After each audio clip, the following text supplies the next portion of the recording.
Hey, thank you guys very much. Thank you. How you doing, pal? Good to see you. I'm up to this guy. Every time I go to any convention, he's there. We love him for being there for us. You know, it's pretty cool. Did anybody get a chance to see SmackDown this week? Yeah! Well, it looks like I got Mr. Sacco with a root canal. There we were. But yeah, it was so much fun. But before we start, I just wanted to let you know that we just finished doing a thing called Legends House. I don't know if y'all read about it or anything, but it was... Yep, it was me, Roddy Piper, Hillbilly Jim, Hacksaw Jim Duggan. We had Tony Atlas. We also had Howard Finkel.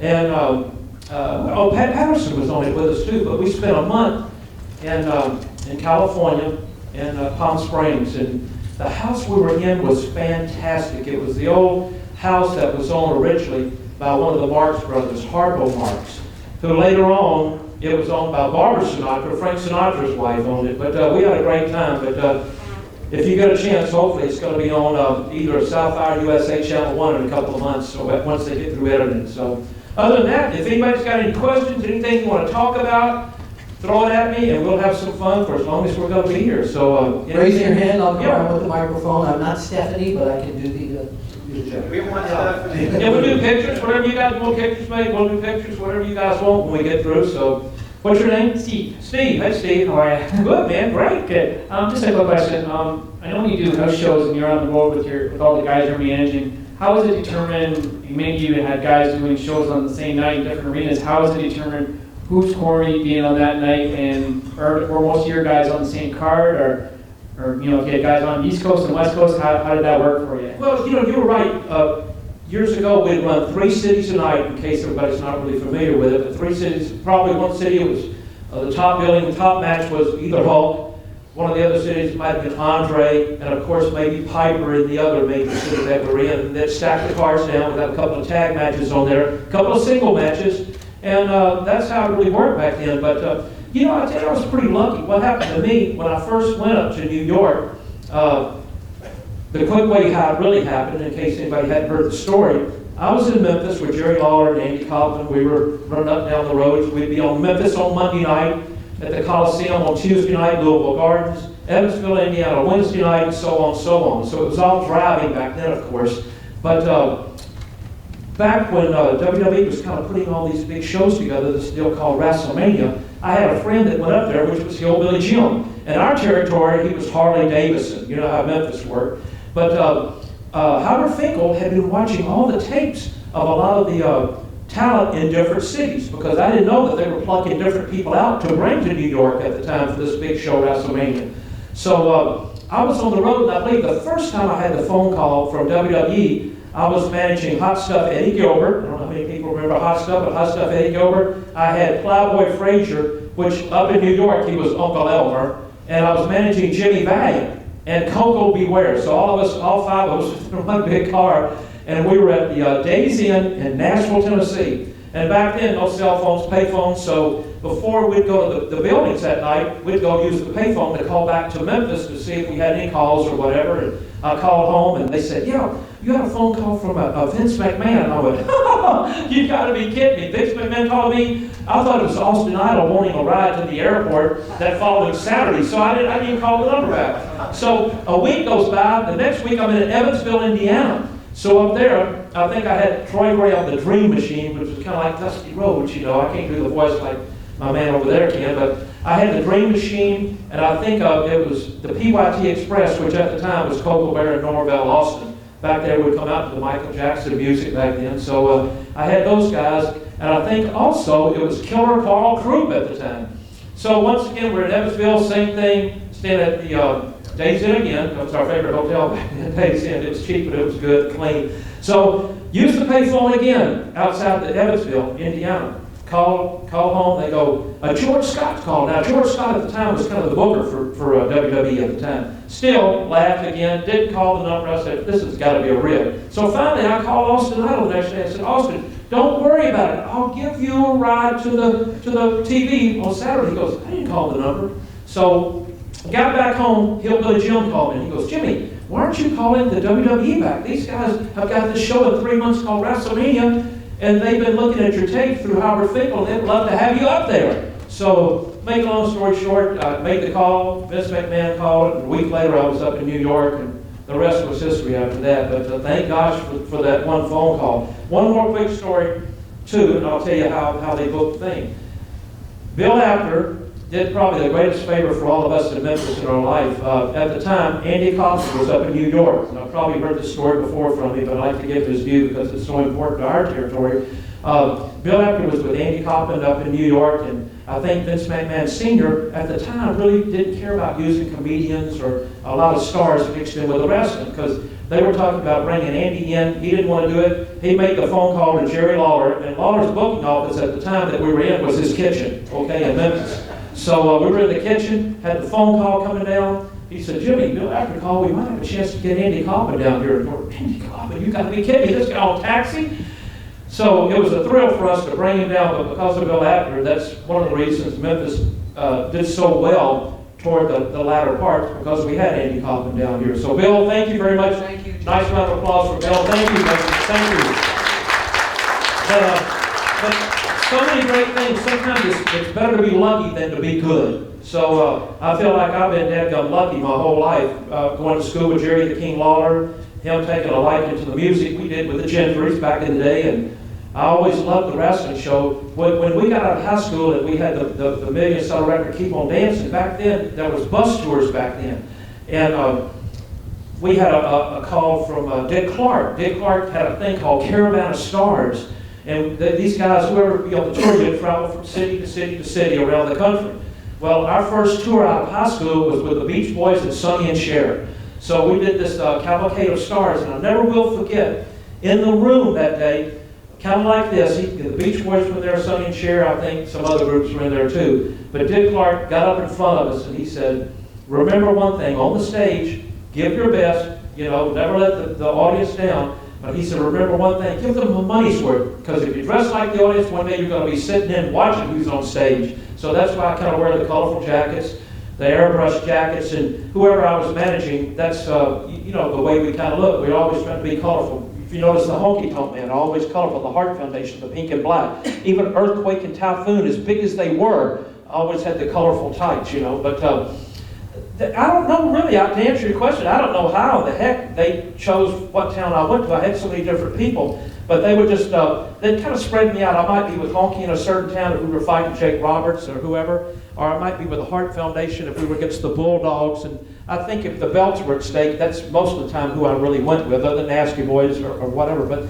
thank you for asking that question. I'm sorry it took 15 minutes to get to it, but I just want to let you know that. Anybody else? By the way, Jimmy, I do want to say that regarding the Andy Kaufman thing, Yes, sir. that if it wasn't for you and the creative minds of that era in Memphis, that whole thing could have gone nowhere. You guys took it, you knew what to do with it, and it was genius. It just Well, it was so much fun back then. Nothing was scripted. Everything we got to ad lib, and at TV was so great. We had an hour and a half TV on in Memphis, of course, and it was all live. And we couldn't go out there and say something and go, "Excuse me, can I take that over again?" There's no way to ever do that. And there was no guaranteed money. Whatever we drew at the houses, we made a percentage of that. So we had to do our best. If not, we wouldn't be standing here today. So I think this young man had over here. Let me take him. We'll get your. I actually wanted to know, for your first family wrestling stable, who's like the one talent that you would have loved to work with while that was happening the whole time? Well, Dream Machine, Troy Graham was so great. A quick story of Troy Graham. We put a team together called the Boyz Brothers. It was going to be Pork Chop Cash coming in, and I'm trying to think as we speak now. Hopefully I'll get it before we leave. I forget the other person that was going to come in with us to be the Boyz Brothers. So we had the tuxedos ready, we had the hats ready, we had the briefcase and everything, and had it all ready. Well, Pork Chop came in, but the other opponent didn't make it. So I walked out in back, and when I walked out in the back there was a guy named Troy Graham that was standing there. And he goes, "Mr. Hart," he goes, "I wrestle locally around here." I said, "Come on in, let me hear the interview." And when he did the interview, it was like Dusty Rhodes, which I was always a fan of Dusty Rhodes. Back in the early days when we used to travel with Dick Clark, every Saturday, whatever city we were in, I'd get the newspaper out early in the morning and find out what time wrestling came on. So if we'd go through Georgia or Florida, of course, you'd get a chance to see Dusty or Ric Flair, but Dusty was always my favorite. I just loved his interviews, which is so great. And Troy Graham came in, did the interview. From there on, he was just man-made for us. But having the First Family, which was, in case you don't know, it was kind of like an organization we put in down in Memphis back then. We had Coco Beware, Norvell Austin, and Hacksaw, no, not, excuse me, not Hacksaw. We had Handsome Jimmy Valiant was with us, and so many of those great characters, Austin Idol, and had so much fun with them. But Troy Graham was really, really good, and a lot of fun to travel with, and very good in the ring too. So, but thank you for asking that question. Yes, sir. Well, you mentioned Jimmy Valiant. I'd love to hear some stories on him, but you seem to be the only manager at WWE that really traveled to the cities, like guys like Albano and Lassie never came, whereas you always at every show. Just wonder what the reasoning behind that is and Jimmy Valiant stuff. Well, you know, when I first went up to New York, a quick story too, and God bless these guys because I love them, but I didn't mind going out 3 or 4 times a night. And so some of the managers pulled me in the back room and they said, Jimmy, what are you doing? All we've got to do up here, we do interviews, we go get the jackets, we get out before the audience leaves and we meet the crowd. And I said, yeah, but that's you and I'm me. And I don't mind going out 3 or 4 times a night. And they said, you know, you get beat up every match, you won't be here 6 months. And I said, but I've got a plan. He says, what's the plan? I said, I'll just change jackets with everybody I go out with. So it's like somebody new coming out every time. Here I'll be, right? And so, but it really worked for me, and I didn't mind doing it. When they wanted somebody tarred and feathered, I said, let me do it. When they wanted somebody that was going to be painted yellow, I said, Vince, I don't mind, because I realized it's still about entertainment back then, even though we didn't call it entertainment. But I didn't mind doing that. It's like we did the little, well, it'll be a replay tonight, but if you get a chance, if you haven't seen SmackDown, if you're going to be here, not going to the show, if you get a chance to watch SmackDown tonight, we did a thing this week with Mick Foley, was at ringside, so I was irritating him with a megaphone so I could cut through the ring. So as I cut through the ring, it caused our guys to take a look and see what was happening. And of course, 1, 2, 3, we lost again. But I realized that once he came in and gave me the sock in the root canal, with the sock, I realized everybody would forget about who won the match and who lost the match because Jimmy Hart got the sock down the throat. So I really kind of covered the guys I was managing on that. But that's what we used to always do, you know, is just entertain everybody, give everybody their money's worth. So it didn't matter to me if I got tarred and feathered or painted yellow or had to wear the vapor dye before a match in case we lost or anything like that. It was just about going out there and entertaining everybody and having a good time. And hopefully we'd be around 31 years later, because I've been doing this for almost 31 years, counting Memphis, and you know, I had a little stint down in, of course, WCW for a while, and went over to Impact Wrestling. Now it was TNA Impact for a little while on that, and then I'm kind of like a pimple on prom night. You just can't get rid of me. I mean, no matter what, just keep popping up. I can't do it, but had a lot of fun. Oh, yes, sir. Was there ever heat on Hogan in his early days with WCW when he was still red and gold, yet the fans were sort of taking a dump on what was going on there with Hollywood in that first early days? Well, I think when we first came over, it was okay, but there's always been a kind of a thing, and these guys love each other, really, is Ric Flair and Hogan. You know, Flair always had his fans, and felt like he was more of the blue-collar worker type guy every night in that ring, and Hunk was kind of different. But these guys were really tight. Ric Flair was the one who really brought Hogan in because Flair was the booker down there. And I think Ted Turner and those guys, the story that we got when we first went in was they were kind of on the verge of, look, we're okay, but we're not really making a lot of money. And there was almost a point where I think Bill Shaw and them and Ted Turner were thinking about maybe just showing old tapes on the wrestling on what they had cut and really not having live matches anymore. So it was one of those deals. So we were down doing a show called Thunder in Paradise down in at Disney World down in Orlando, Florida.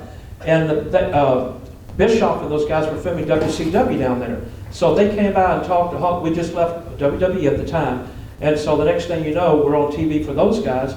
But I'll tell you what really changed the course down there for us was we had one pay-per-view to make it work. And if it didn't draw any money, they were pulling the plug on the whole show.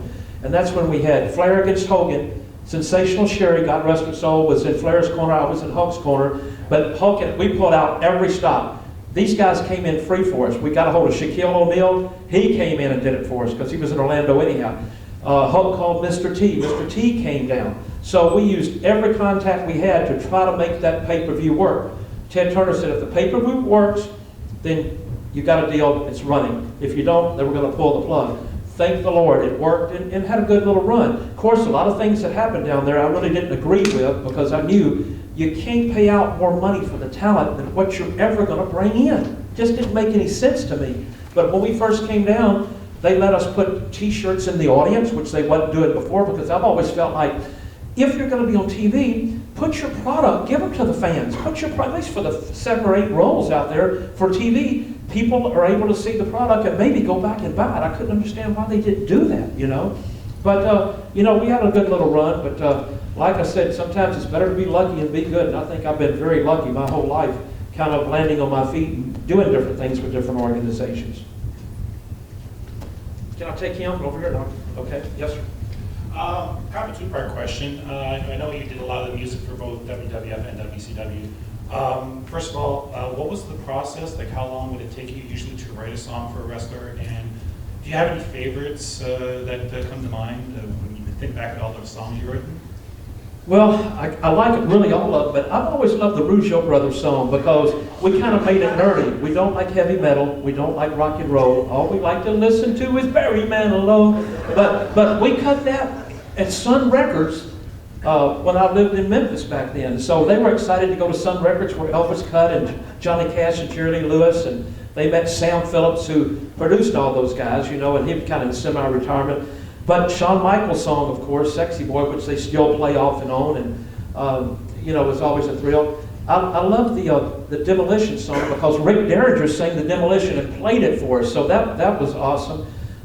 Eat Your Heart Out, Rick Springfield. I like doing that one for me because Cyndi Lauper sang backup on it. She was red hot at the time, you know, and that's why on the front where they go, ring, ring, hey, it's Cindy in. So I made sure I put her over. If her name had been Mary, I'd have said, hey, it's Mary in. But I've learned that about this business, man. Sometimes you can't say what you want to say, so you better go along with the program. If not, you know, we'll be parking cars out in the parking lot out there. But that was fun. But I always liked Honky Tonk Man stuff because honky stuff, he would always come in and sing it with us too. Ted DiBiase did his song for us live. Shawn Michaels, of course, did his live too for us. We had Sherry doing it first and then Shawn did it. But, you know, we tried to make everything different because it's easy to go in and do everything just heavy metal, you know, whatever, and blast it out. But we tried to put themes that maybe people could sing along with and have fun with.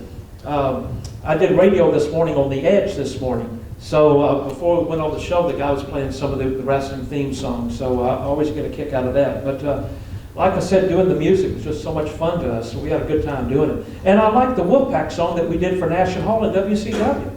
And we did the Nitro Girls songs too that they danced to. So we've had fun doing that. Yes, sir. Yes. I was wondering how you transferred from the music industry into the wrestling industry. Well, what really happened, I went to Treadwell High School with Jerry the King Lawler. To get out of our last period study hall, we put a group together called the Gentrys. If you were in a band, you had a chance from different schools to enter a show that was kind of the Mid-South Talent Contest. And they would come every year to the fair, kind of like American Idol is now. And if you won that, then you got a trip to a thing called Ted Mack's Original Amateur Hour, which probably nobody in the room knows about but me, but it's like the first American Idol. But that was down in Miami Beach, Florida, in the old Jackie Gleason Theater. So we won. They put us on a train in Jackson, Tennessee. Had to drive up there. We went on the train down to Miami. We won 3 times on that show that was televised in New York and Miami and back to New York again. But in the meantime, we'd already cut a record deal. But what really happened on that, Lawler went to school at Treadwell. He went to wrestling. I went to music. Later on, I did promotion for them and helped him with an angle he shot with Jimmy Valiant where he was going to retire. Valiant busted him over the head during a concert with a guitar, and I think some of that stuff might be on YouTube, and I'm speaking about it now. But so the next thing you know, I'm doing promotion. The next thing you know, I'm managing Jerry the King Lawler in Memphis, Tennessee, which I think in their hearts they thought I would really never make it. They thought, look, let's just bring him in one match, don't worry about it. The first thing I had to do, he was fighting Bill Dundee the first night at the Coliseum. But before I used to go do our shows, I'd sit at ringside with Dave Brown for about an hour and Lance Russell. Then I'd go and do our shows because back then we wasn't traveling so much. We were doing 2 shows a night at the Ramada Inn. Remember the old thing? Hey, the more you drink, the better we sound. I mean, every night we'd do this. Happy birthday, Louie! Hey, you know. So night after night we'd do this. But so all they said is during the spot, Jimmy, all you've got to do is throw a chain. Well, they didn't tell me when you were going to throw the chain. You lob it up in the air so they could catch it, you know, where everybody could see it. So, man, I'm watching this. I'm watching it. Here it comes. I get the chain out. Buddy, I threw it 90 miles an hour. But lucky me, it hit the back rope. When it hit the rope, it wrapped around it, and all I had to do was reach back and grab it. Bam! So I passed the first test, but I'm sure they probably thought, damn, we thought he would screw this up. We can't get rid of this kid, man. So now we go on TV for the first TV now I do with Lawler. We go on, and Bill Dundee comes out and says, you know, Jimmy Hart's nothing but a sissy. He's a big pussy. He shouldn't be in this business. He's from music. These guys, you know, let me tell you what, they're a little flaky, you know what I mean? And he said, right next to me is a guy named Pat Hutchison. Pat, how many matches have you won? None. How long have you been wrestling? 6 years. He said, Lawler, I'm telling you right now, Jimmy Hart, if he will fight Pat Hutchison Monday night at the Coliseum, I guarantee you he won't do it. Lawler, of course I wasn't talking, Lawler goes, Jimmy Hart accepts, I'll do it. Lawler dressed me up that Monday night in one of his long robes and boots that were about, I guess, 5 or 6 inches too big for me, and these crazy tights that kept falling off really. And I go to the ring, but they didn't realize how much I loved wrestling so much that I really loved it, that I really kind of knew a few things, what you how to really kind of entertain at the time. So I passed that test. When it was over, Jerry Jarrett saw the films the next day, and it said, looked like Jimmy Hart had been wrestling for 6 years instead of Pat. So I passed that test. The lucky break for me came, the bad break for Lawler. Lawler broke his leg about 4 months later playing football. So Jerry Jarrett came and he said, Jimmy Hart, this is in his book, so a lot of people say if Jimmy Hart's lips are moving, he's lying, but I'm telling you the truth, I promise you that. But he said, Jimmy, we're going to put a rocket on you and build this whole territory around you until Jerry comes back. And when we came back, we had a feud. Well, we did it. We made it work for a year. Lawler came back, and we had a great run. Then the phone call took me to New York. So basically, that's what really happened on the on getting into the wrestling deal for down in Memphis, Tennessee. Okay, yes, sir. How is it show? Who decides who you're going to manage and at what time, and how many wrestlers you're going to manage at one time? And was there somebody that you wanted to manage but they wouldn't let you manage, or how does that work? Well, in Memphis, I had about everybody, which was great for me back then. And matter of fact, and Jimmy Cornell will tell you, when Jimmy came in, Jimmy used to take pictures of us. And so I gave him his first elbow pads, his knee pads. And, you know, to this day, everybody goes, Jimmy, all the managers. And I said, are you kidding me? I love them all. Cornette, Paul E., you know, for ECW. I thought what he did with ECW was just phenomenal. You know, him and his crew, taking people, a lot of guys you'd never heard of before, some big guys, short guys, small guys, blonde guys, you know, and making that unbelievable. I love watching ECW. But Lou Albano, Fred Blassie, the Grand Wizard, who I'd never had a chance to meet, but I saw some footage on him. I loved him, man.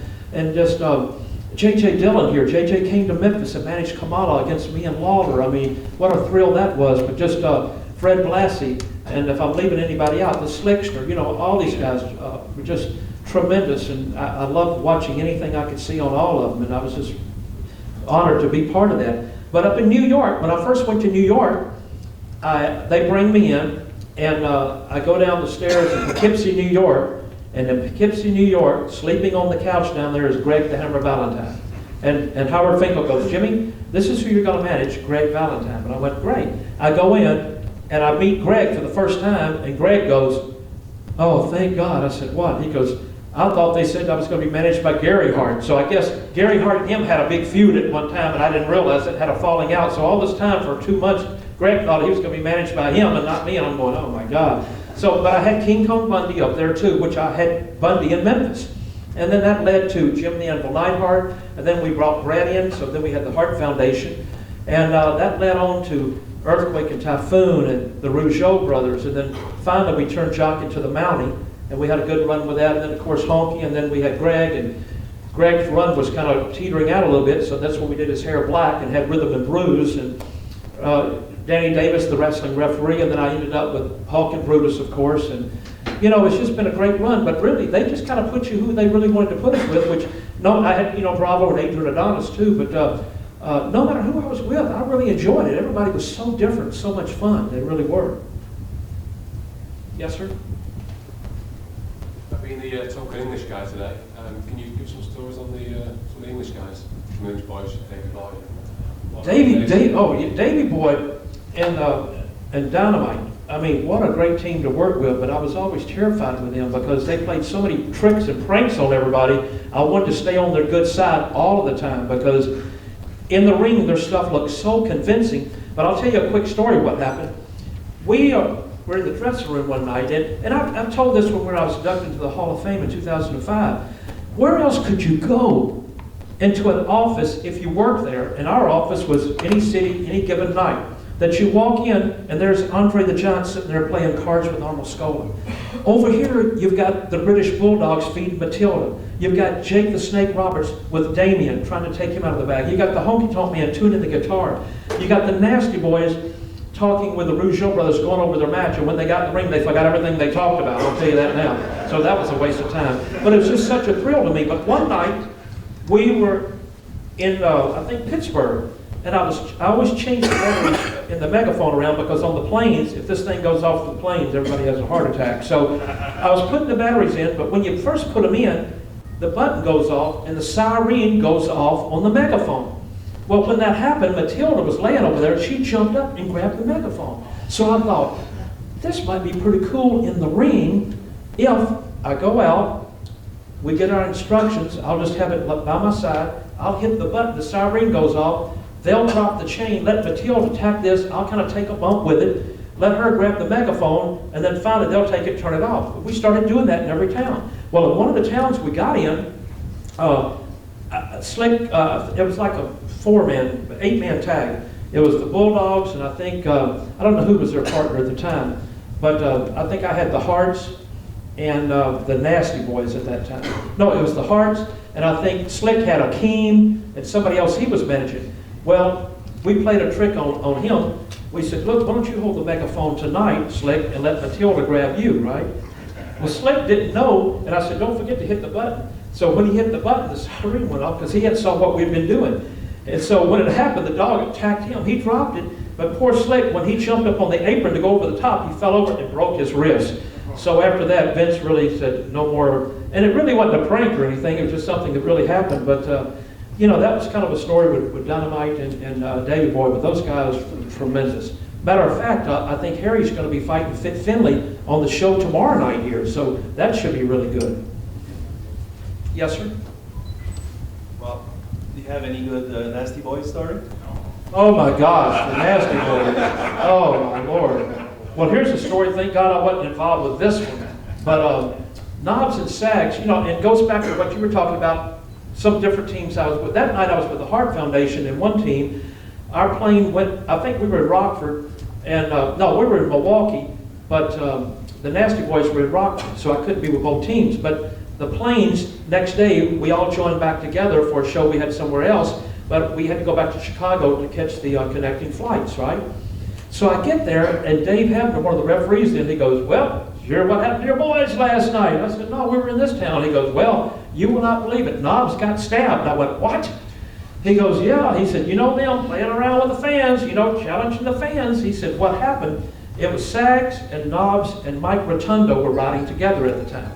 They had left the arena in Rockford. On the way back, some kids pulled by them and gave them the finger.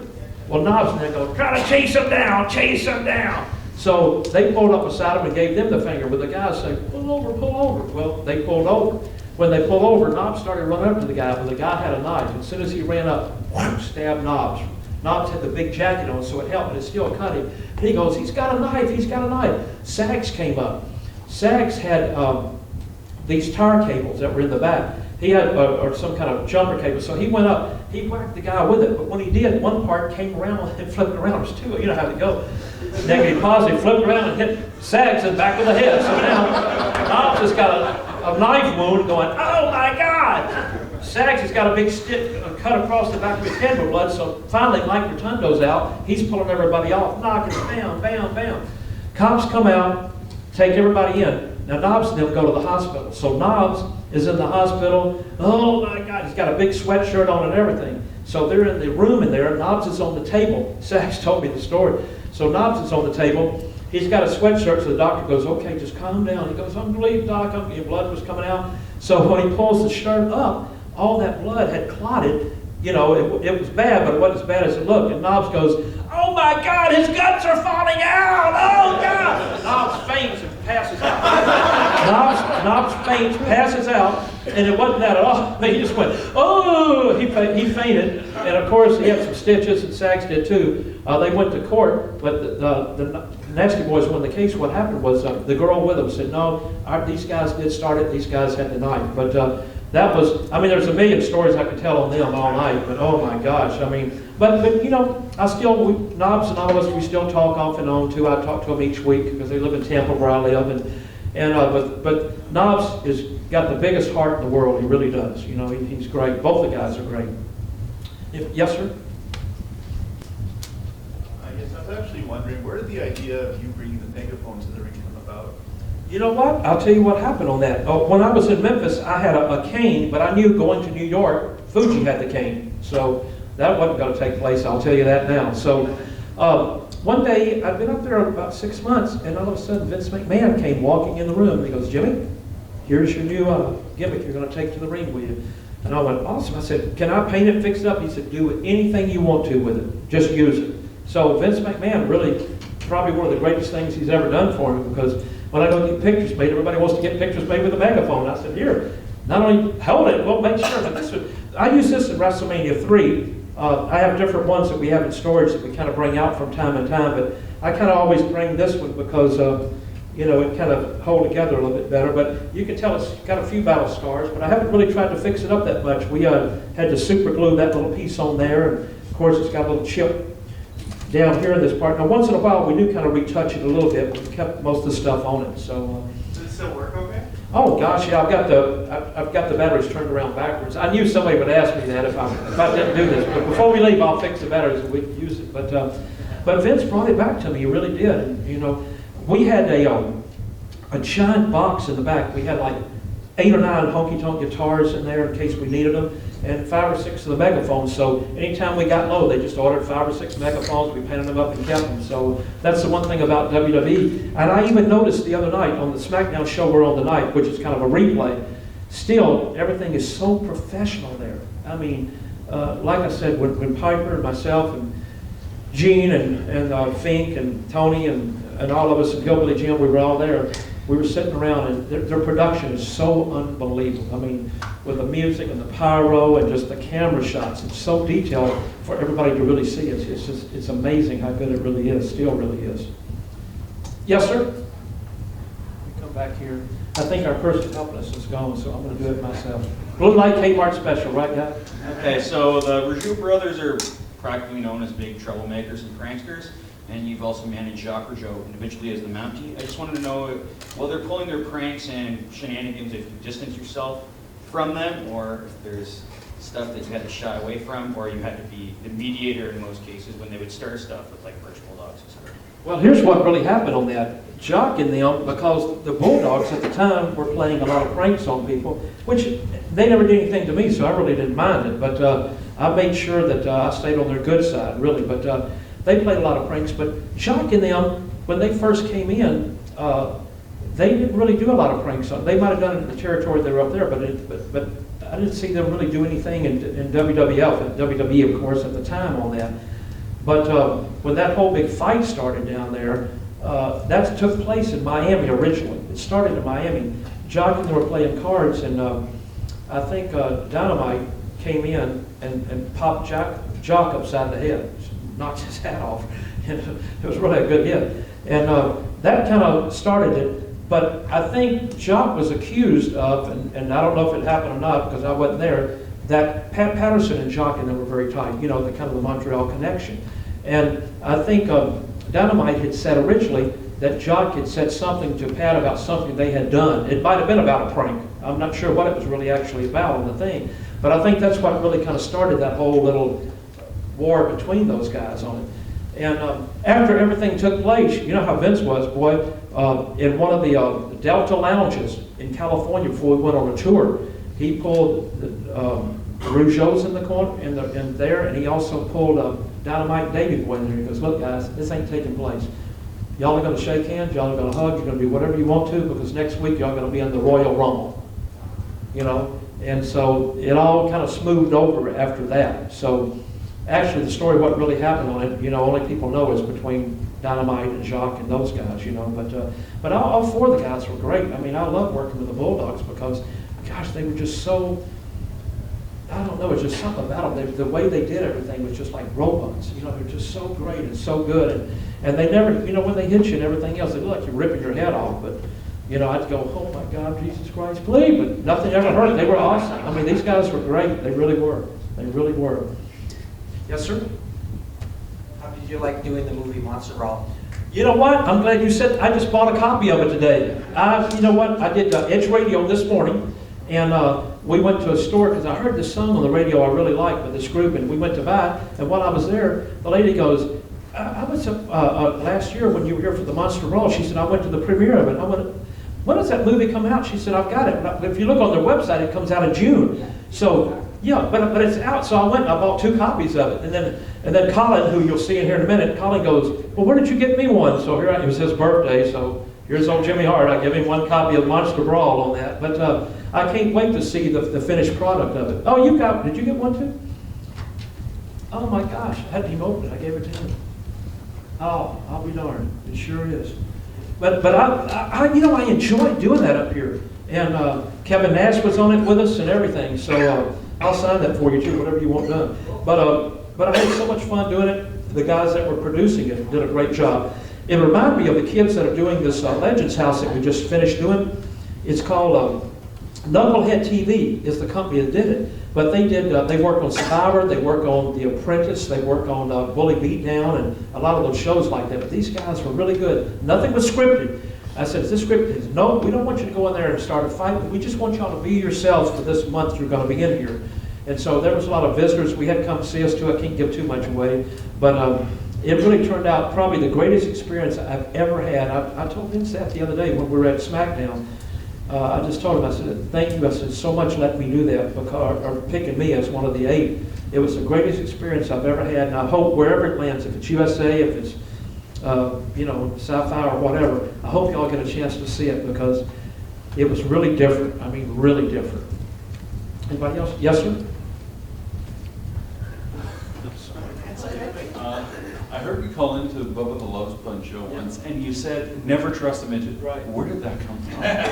Well, here's what happened. Back in the Memphis, Tennessee days, one time, Buddy Wayne down there used to carry the ring. And this particular time, he had the ring, and he had 4 midgets in the car with him, and another car had the cage and 4 other midgets, right? So here we are coming behind him, and all of a sudden we see him broke down on the side of the highway. So we go to the U-Haul dealer, because he had a regular hitch on his car, so I had to go to the U-Haul dealer. We had to get a thing hooked up for us to, back then they fixed the hitches kind of on the back of the car, fixed them on there. So we had to get the ring, go on and do this. I think we were in going to Jackson, Tennessee. So we did all that, but I was stuck with a ring and 4 midgets. Now here I am, I'm fighting Lawler that night. That's why I said nothing's beyond me. I don't care if you paint me yellow or blue, green, or whatever. So I got the 4 midgets. Well, of course, the midgets had to eat before we got there. So we take the midgets, and we get I better say little people, but we get them into the restaurant. And when we got in there, now this was back in the South when everything. I mean, a lot of the guys in the South didn't like long hair, didn't like. I mean, they were just whoa. So we go into this restaurant there, and of course there were some big old redneck guys, and I can say that because I'm from the South, right? So these guys were in there. Well, the little midget ordered some kind of sandwich or something. Well, the guy got it, and they pitched the sandwich over to this guy. I mean, this is a true story. Pitched it over to this guy too. And they looked at me. Well, what are you going to do about it? I said, I ain't doing nothing about it. That ain't my sandwich. What am I going to do? But and so finally we got the sandwich back. And come on, guys, come on. They were okay. Hey, we were just having fun. Okay, well, good. Thank y'all very much. You know. So after we got out of the thing, every one of the midgets got on that one side of the car and gave those guys the finger. Buddy, they came after us, and of course we had the ring and everything else. Lucky we're right about maybe, I guess, a half a mile from the school where we were wrestling that time. So we finally got there, and they backed off and everything else. But the little midget, but I always used to say, never trust a midget. And, you know, and we had T-shirts done like that. Of course, you can't say that now anymore. Whoa. My gosh, I'd probably beat to death by Monday night. But that's how that really all started. But we had T-shirts made back then. But we could get away with so much stuff back in the Memphis days, you know.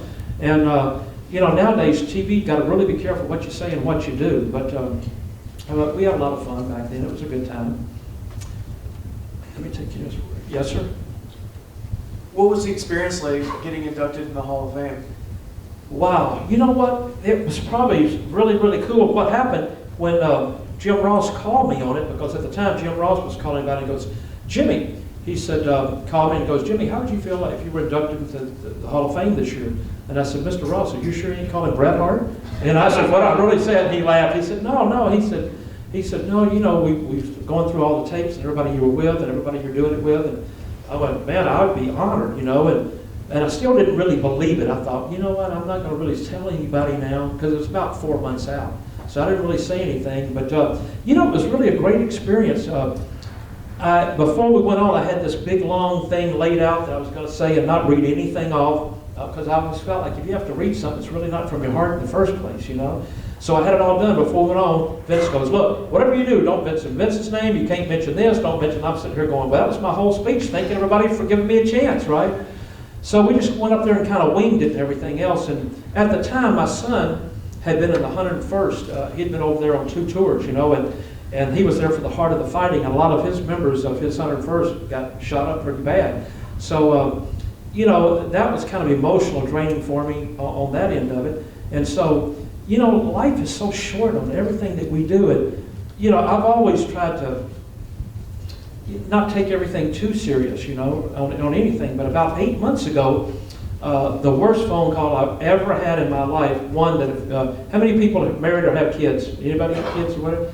The call you don't want to get, my daughter, my only daughter, which was 40 years old, you know, she's had cancer, fighting it ever since she was like 20, off and on. Well, my son called me, Jerry, and he goes, Dad, I just want to tell you, I just got word from my friend that Renee's dead, you know, my daughter. And her and her husband had gone down to Miami. She'd been married for the 2nd time, and he had a copying printing service. So they'd just gone down to Miami, and she'd had chemo treatments that day. Well, she got out of the bed to go to the restroom that night, slipped and hit her head on the, make a long story short, but, you know, there's so many speed bumps in life, and that's why I said before, and I've just taken, I get up, hey, whatever happens that day is going to happen. Dear Lord, thank you for, at my age, letting me still be alive. I appreciate it. On all of my trips I've done, keeping me safe. You know, we've had a lot of close calls in cars and planes and everything through the years, but for some reason, he's always looked after me, you know. And that's why I said before, I'm blessed by the people I've been able to manage. I've been blessed, and I know it sounds corny, but just the WWE, the fans that come to see us, whether you're a big fan of WWE or WCW or ECW or whatever, that come out to maybe get an autograph and to hear a story. Thank you guys so much. And I know people always say that, but I'm telling you, that really keeps everybody going. You don't know what it really means to a lot of these guys out here, because a lot of times, I've been lucky to be on TV for WWE off and on, or to go each year to WrestleMania, but some of the guys don't get a chance to do that, you know.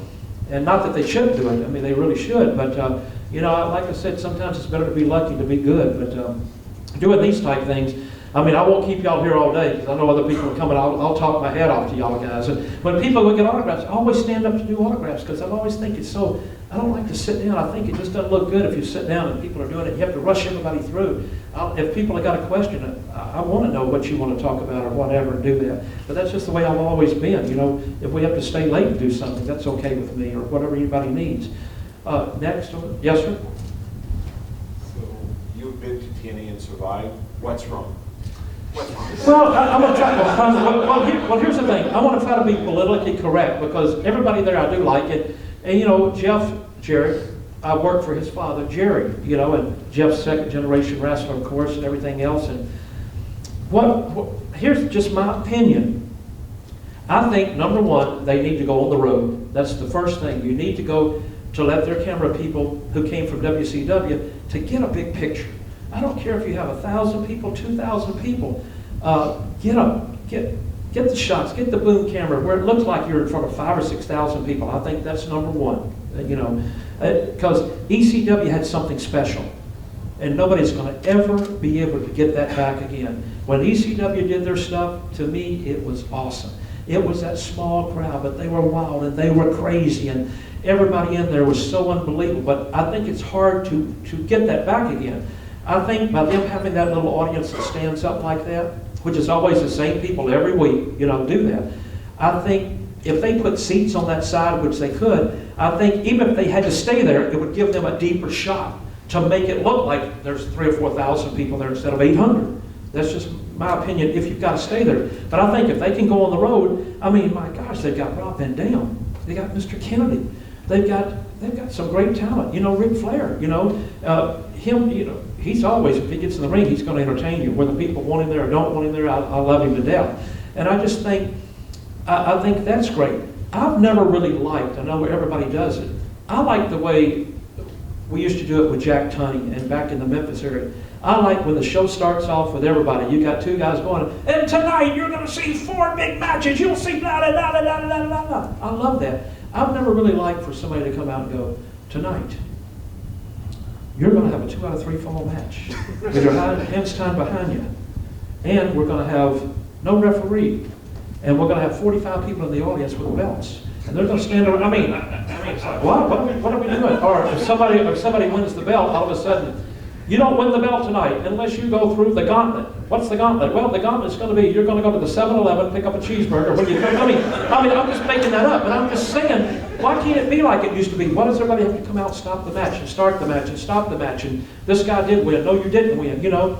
And I think that would be a good change for them, is just have the announcers doing the thing, and maybe once in a while, if you have a CEO or somebody to come out and make a match, like Jack Tunney back in the day, he would come out and go, for Toronto Maple Leaf Gardens, this show is going to be probably one of the biggest shows, or Billy Red would do it, and he'd come out once in a while and make something special. And to me, if you do it all the time, it's not special. So they got some great. You just want wrestling to happen again.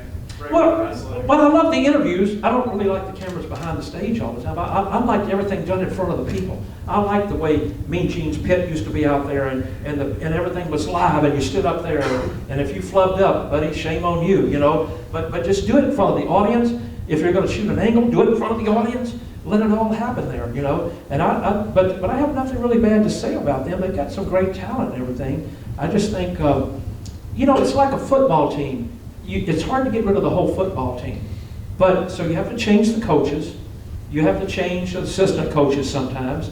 And when people come in like that, they bring something different in, you know, instead of a coach doing everything the same way. But they've got some great people. I'd like to see them go on the road, bigger venues, and I think that would give them a bigger look too. And sometimes if things are big, it makes people think that they're different and more excited. It might be the same guys. I like color. I'll tell you a quick story. This is the truth. Hulk called me when they did the London show over there. And he said, Jimmy, the show's going to be Thursday night. If you get a chance, I want you to see it. Just give me your opinion. I said, okay. So I watched it. He called me the next day, and he said, what do you think? And I said, here's what I thought. I said, number one, I said, Hulk, you gained a few pounds on there if you're going to take that shirt off. And he goes, Jimmy Hart, you're right. He said, you're right. I got to get my back's been. I said, don't give me no excuses now. I know that back's been bad, and I know it is. You've had a lot of hard luck and bad luck, but everybody goes through that. Don't want to hear no crying. No pity party now, Huckster. I love you. No pity party. He goes, I'm working on that. But I said, the only thing that bothered me, and you know, whether people like Hulk or whether they don't like Hulk, everybody's got their favorites, but as far as being pushed in one of the biggest names in the business, you know, he's up there with a lot of the other guys. But I said, if you're going to go in the ring and be part of something, at least whoever you're going to touch with that red and yellow, embrace them. Please, let them go to the ring looking like $1 million. But I forget who went to the ring with him, but the guy had a pair of blue jeans on and his shirt tail hanging out.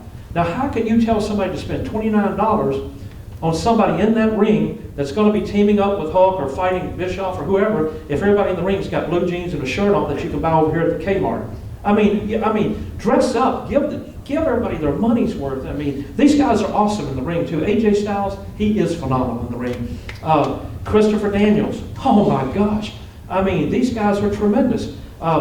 Beer Money, love them. I mean, you can, when I was up there, they had the Motor City machine guns. Holy shit, man.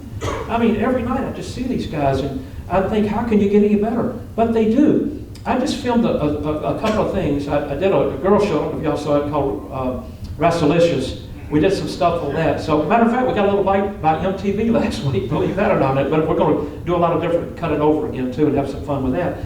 But we cut a little project I did about 5 months ago in Chicago, and it's called Wrestling's Weekend Warriors.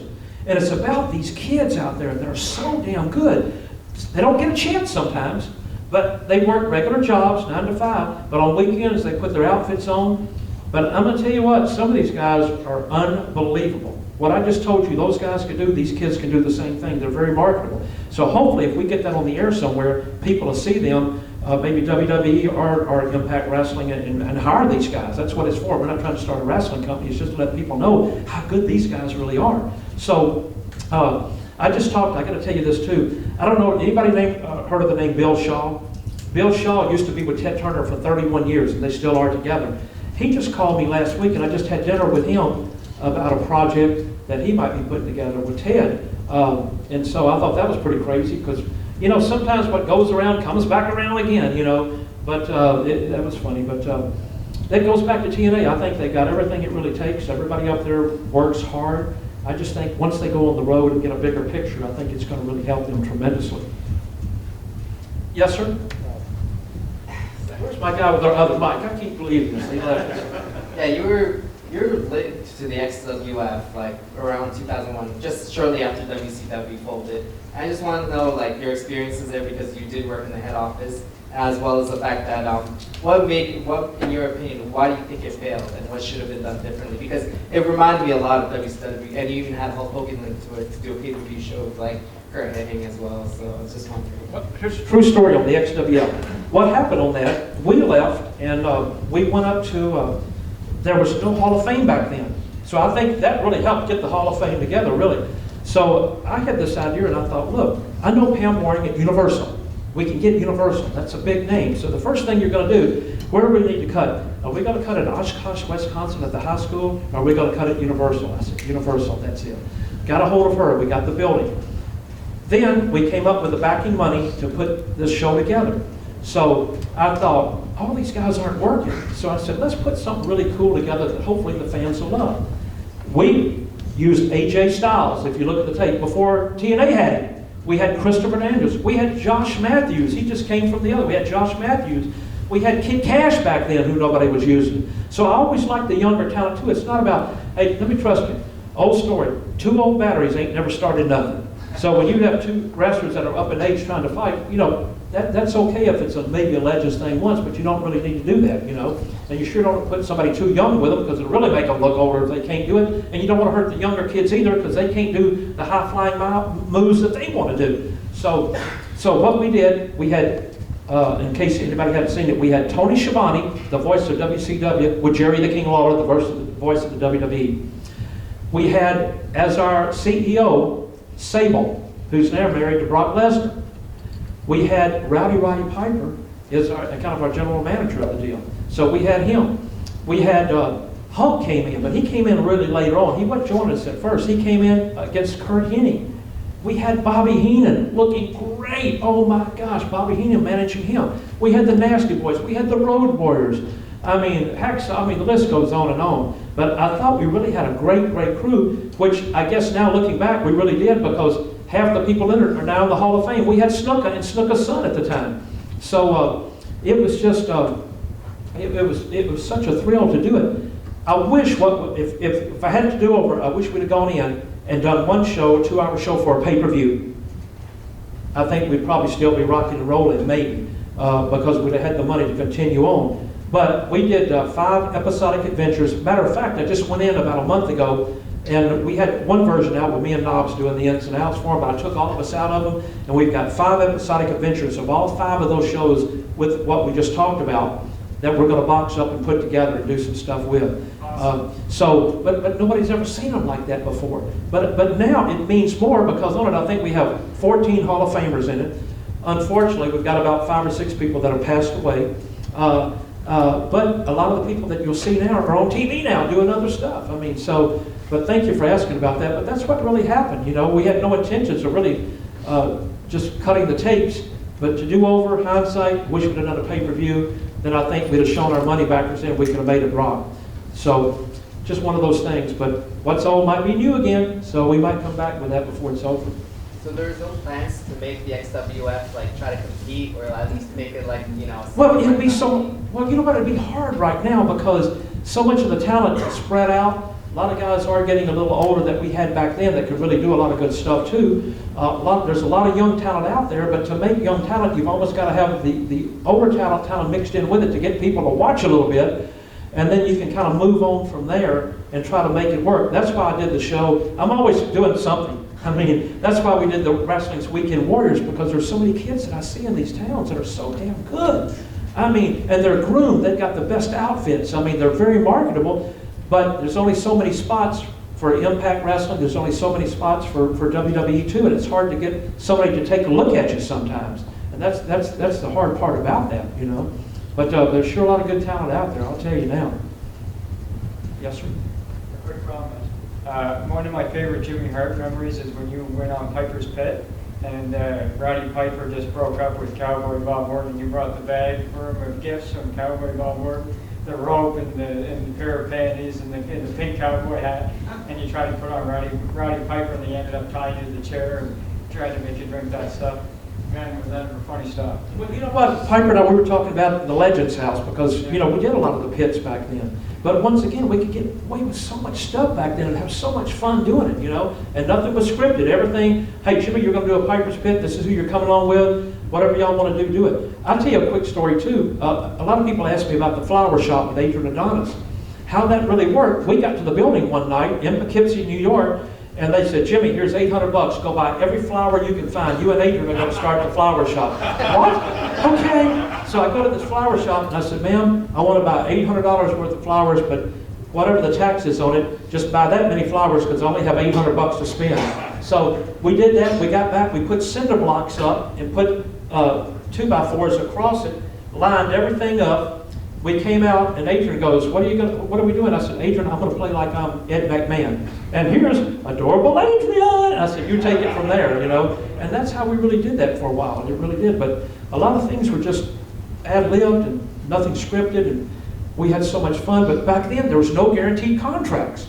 So we had to try to really think, try to make it draw. Because if we didn't, you know, we got a percentage of the house and, you know, it wouldn't be very much if we didn't have a lot of people coming out to see us. That's what I always loved about Toronto. We'd come over here once a month, and I always look at my booking sheet. We'd get a booking sheet with 3 towns each night on it. We didn't know where we were going to be until we looked at it. But I was so excited. It seemed like I was over here every month. Jack and always had me, brought me over here for that. Probably because a lot of the guys I managed were Canadian. With Dino Bravo and of course the Harts and Rougeaus and everything. But I enjoyed it so much. I didn't know it until I saw it on YouTube that I did a match with Andre the Giant in the Gardens over here. I forgot about we did that, you know. I was talking to Lawler about a month ago. There's a DVD out called Memphis Heat. I don't know if anybody's had a chance to see it. Thank you for saying it. So we had a chance to do it. And I said, King, I forgot I did all that with you. And he said, Jimmy, I forgot I did it with you too. Now, what's so crazy about that is I don't drink, he don't drink. I don't do drugs, he don't do drugs. We never have. So it seemed like our mind would be okay enough to remember that stuff. So I said, I guess we've got more problems. Maybe we should start doing it, huh? But it was just, there's so much stuff out right now with Monster Brawl and the Memphis stuff and the XWF and doing this thing. And like I said, what a thrill it was this past week doing SmackDown, which is on tonight too. So we get a replay of it. So we just had so much fun. But like I said before, for you guys here, man, gosh, if it wasn't for y'all guys, I know it sounds so cliche and so BS, but it's true. I mean, I'm telling you like it is. Y'all have been part of my family, and me part of y'all's family, whether you wanted me with you or not, I was there. So, for all of our lives, really, man, and we're still out trying to kick it, do it. That's why I was so glad that Sal and Mike Tico brought this over here, because I kept saying, when are you going to bring it to Canada? Because it was always in LA or Miami or all these places like that, So I'm tickled pink we're here. Anything else? Oh, let me take him and I'll take you. Just the Jimmy Valiant stories, like what was he like? Did you write a song when did you get to Memphis? Handsome Jimmy, we wrote Son of a Gypsy for Handsome. Now I wasn't in wrestling then, so Jerry called me and he goes, can you write a song with Jimmy Valiant? And to get in the business, I was going, yes, I can write it on anybody. Well, I got Jimmy over here, he really couldn't sing, but I was going, oh my God. So when we did it, I got in the studio, so we had one mic. So what we did, We took the mic up, I put my voice on it on one track, because we had, well, excuse me, we had two mics, one here and one over here facing him, so we could do it. And so I did my voice, he sang over my voice, we pulled my voice out, so he did his, so it worked pretty good like that. But we did the song on, quick story on Jimmy Valiant, real quick. I'll try to make this quick. Lawler was putting up his red Corvette, which he played like was really owned by Jimmy Valiant. But back then, everything was so special, we couldn't let anybody see this Corvette and know that Jimmy didn't own it, that Lawler really owned it. So I had to go all the way to Nashville to get the Corvette, okay? So Jimmy left it there. So I drive up to Nashville to get the Corvette so I could bring it back, okay? So I bring it back, and when I brought it back, in it, I see all these marijuana seeds.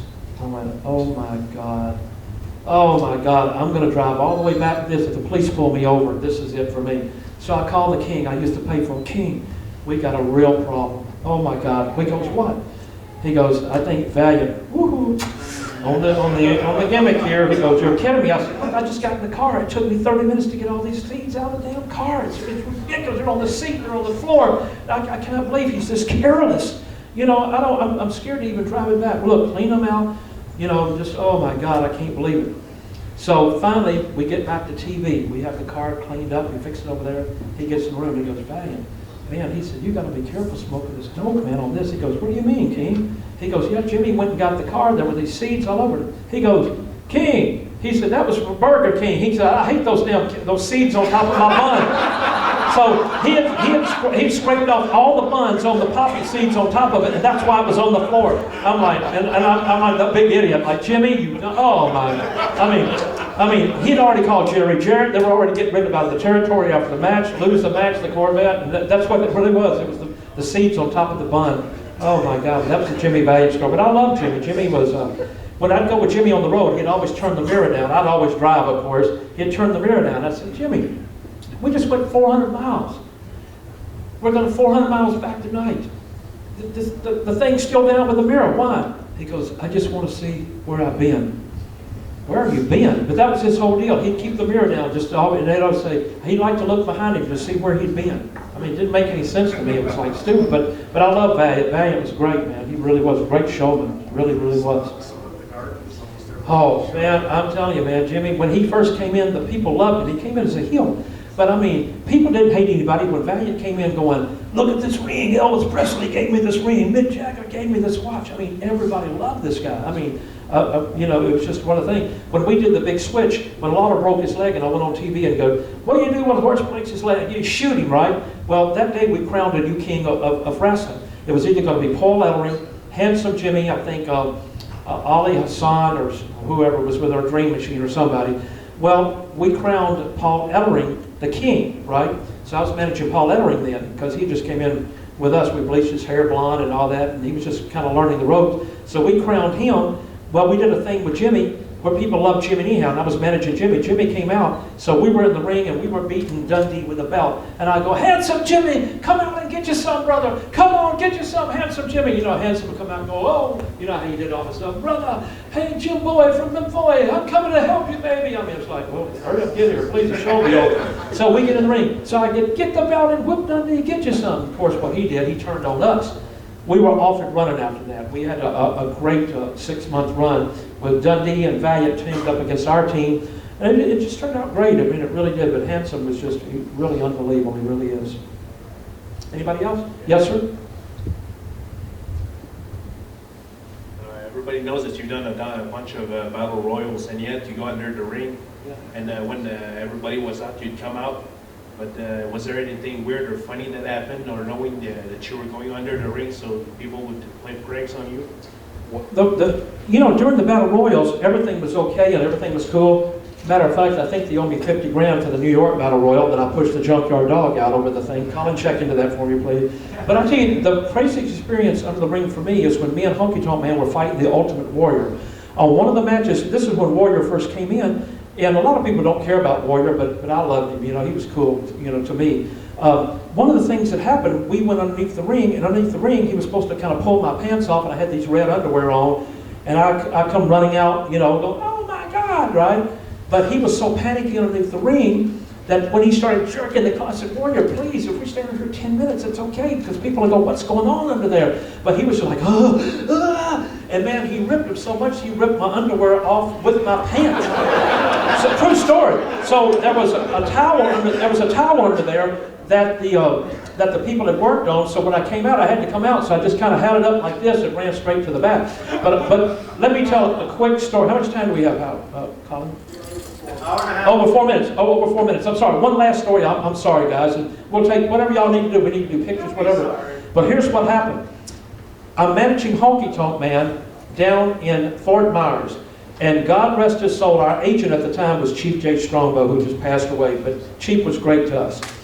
So we're down there, and I go out to leave. Honky and I were in separate cars. My family was down from Memphis at the time. And we had stopped at a Circle K to get gas. We got gas. We pulled around the side. I was using a payphone to call back to Memphis to make sure everybody was okay, and I'm on the phone. While I'm there, here comes this gentleman, black gentleman, walking down toward me with like a trench coat on. I don't think about it. You know, I'm in Memphis. You know, everybody loved us there. You know, black, white, green, yellow, whatever. It was all great. And he walks up to me. Now, Ida comes out and sits in the car. Now, the car is fully gassed up because we got to go to Daytona for the TV for the next day. This is Fort Myers now. So she goes, gets in the car. She's waiting for me. So this black guy comes up and he goes, man, I need your car. And I said, I had the phone. I said, excuse me? He goes, I need your car. And I said, man, I'm sorry. And he goes, I need your mother blank car. And he pulled his coat back. And I didn't know it at the time. I knew it later. A .357 Magnum right here. So I'm going, okay, I better think quick. I said, pal, look, if you want to sit in this car with me all night, I'm out of gas. I'm calling Memphis, Tennessee right now to get money wired to me. Not anybody would know how they're going to wire it to a Circle K, right? Money wired to me right now. I'm sorry. I said, I've got $5 on me, which I did. And I said, it's yours. He took the $5. He goes, man, I don't need that. I need a car. At the same time, the Ultimate Warrior pulls up. Now, the Ultimate Warrior had his shirt off, hair. I mean, buddy, he was, out there. He comes up, he goes, Jimmy, is there a problem? And this guy, I swear, this is a true story. This guy turns around. My back's to him. He's facing the Warrior. He pulls the gun out, puts it behind him. Now, here's the gun right here. I'm thinking, do I want to be a hero or not? I said, not in your lifetime, I'm not. So he pulls up. So behind him, I said, no, Warrior, that's not a problem. Everything's beautiful. No. He knew something was wrong. Thank God he didn't come over there. He walked in. And when he went into the building there, which I didn't know at the time, he goes in with the girls that are there going, I need a gun. Have you got it? Now, they panic completely because here's the Warrior with his shirt off. I mean, whoo, you know. So now I'm with this guy here, and he goes, I need a car. And I said, I think the keys are in his car. I didn't know if they were or not. I swear. Buddy, all I did was he went over to the car. I went, lock the doors. And man, I took off. I went around the side of the building. He gets in the car. Thank God the keys were in the car. He takes off to the top of a hill. Warrior comes running out going, he's got my car. I said, Warrior, he's got a gun. The girls there go, look, there's a police officer across the street. There was an older police officer, a black police officer across the street that was filling out a report. We go over there and I go, sir, a guy just pulled a gun on me. He goes, what did he look like? I said, he was black, sir. He goes, what did he look like? I said, I don't know. He was black. He had a gun. And Warrior goes, he's got my car. The guy goes, you know what? I think that might be the guy we're looking for. He's on the top 10 wanted list. He just killed a police officer. They were transporting this guy back from Florida down there, and he escaped. So he'd been in the swamps a couple of days. So now he goes, he's got to come back this way. So Ida gets out of the car like, what's going on? And I'm going, get in there and lock the door, lock the door. So she went there. The girls locked the door, got away from it. We got behind the car. The cop pulled his gun out. They get him back on the interstate. The guy comes running, guns, it goes all the way through the quick stop there, Circle K, gets up on the interstate. Now, they're doing all this code stuff on the radio. It's like, 1416, 1416. And as he punched in his radio, we could hear on the other end of the cop calling back, we've got him on interstate 40 or 50, whatever it was. But what they tried to do, they laid down those spike deals. So they set the spikes up for him. Before he got to the spikes, the guy turned off on a side road. But the side road was a dead end. The guy made the worst mistake in the world. He tried to shoot it out with the #1 marksman in the state of Florida. unbelievable, highway patrolman. He pulls out, he runs the Warriors car into the swamp, okay? He jumps out, he tries to jump over the fence. When he did, a barbed wire fence going to the swamp, he pulls the gun and fires at the police officer, the state trooper. This guy, through his car window that was down on that side, hits him 5 out of 6 times. True story. The body's draped over. Now we have to stay at the other location. They call us out. We go out to the location. I have to go to identify the body, right? As I go to identify the body, look in his pocket, he's got the $5 bill. The body's laying on the fence. To make a long story short, Warrior and I, we made the town the next day. We got newspaper headlines. And other than that, I've got a big surprise for you. I love you guys being here, but coming in now is a guy who was just inducted into the Hall of Fame this week. I love this guy. He managed Kamala in Memphis, Tennessee. Would you please welcome the one, the only, Jerry J.